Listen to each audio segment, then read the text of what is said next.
Hey, good afternoon, everybody. This is Isaac Califf with JPAR of the Sears Group. I wanted to go over, give everybody a little bit of update on the 10-year Treasury yield. It looks like we are down to hovering between 4.28, 4.3, which is a good thing. The more that drops, the more the rates for the 30-year mortgage start dropping. Currently, we're sitting at about 7.19 for a 30-year mortgage.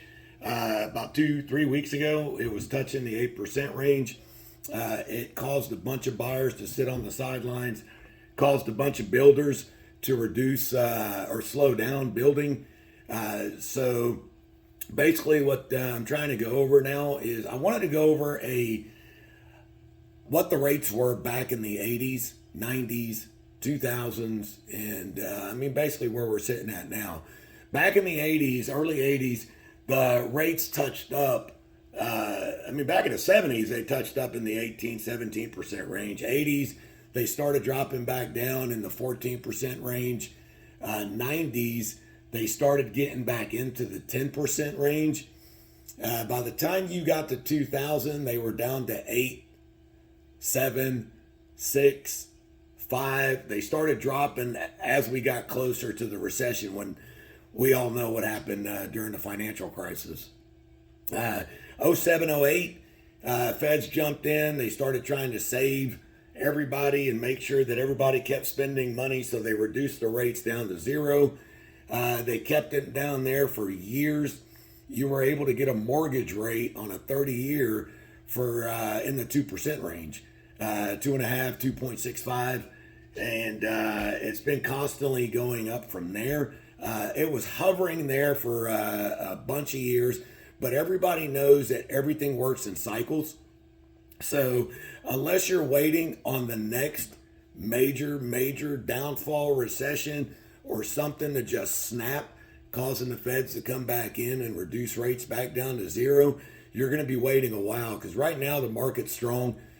Stock market is obviously it's up and down, but it's still strong. People are still spending a ton of money. One of the things that controls inflation is whether or not people keep spending money, and the Feds have been raising rates constantly, almost every quarter, trying to choke everybody out to get everybody to stop spending money, and it is just now starting to take effect. Mortgage rates finally hit the 8% range a couple of weeks ago, 2-3 weeks ago. Prices of goods have skyrocketed.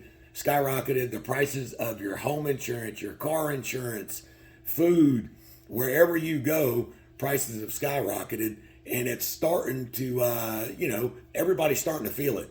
So people are finally starting to slow down spending. Inflation is starting to reduce. The 10-year Treasury yield is finally starting to drop. 10-year Treasury yield a couple of weeks ago was over 5%. And that's why the 30-year mortgage rates were touching 8%. So since then, it's been constantly dropping at a slow pace. I think by the end of December, we may start touching in the 6% range. Once that happens, I think you're going to have a ton of buyers that are sitting on the sidelines coming back in. Guys, that's going to cause a shortage, a major supply issue, and prices on homes. Sellers are going to take advantage of that. Agents are going to tell them to take advantage of that, and they're going to sit there and skyrocket on home prices.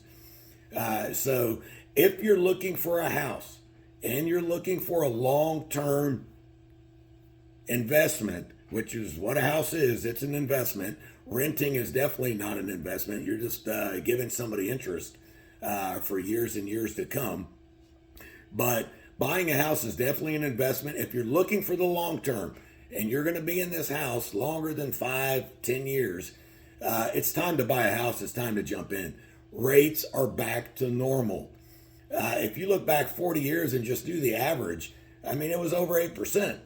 So let's go ahead and start thinking about buying a house. The one thing I will tell you is find a house that you like, but one that you can afford at the current rate environment. Because if you're waiting on rates to drop, back down to the 2 and the 3 and the 4% and even the 5%, you're probably going to be waiting for years. And during that time frame, you're going to end up paying more for the house anyway. I mean, just for example, 1971, when Freddie Mac started tracking, rates, they, the rates skyrocketed up to 15, 16, 18%. Then, as we stated earlier, they dropped back down to 13% in the 80s. They didn't start coming back down to 7% until the 90s. So during that time frame, the house prices quadrupled. So for those people that waited for rates to drop, they ended up paying 4 times as much for the house anyway. So it doesn't make sense to wait. Buy a house, find a house that you like, make sure that you have 6 months in reserves in a savings account before you jump into anything. That's basically what I wanted to go over today. Hopefully this helps anybody that's on the sidelines making a decision. If you need to look up any real estate, you can do it on my website at www.masterthelisting.com. That's masterthelisting.com. You can look me up on social media at #MasterTheListing. You can even send me an email if you want to ask me any questions at IKHALAF as in Frank at masterthelisting.com.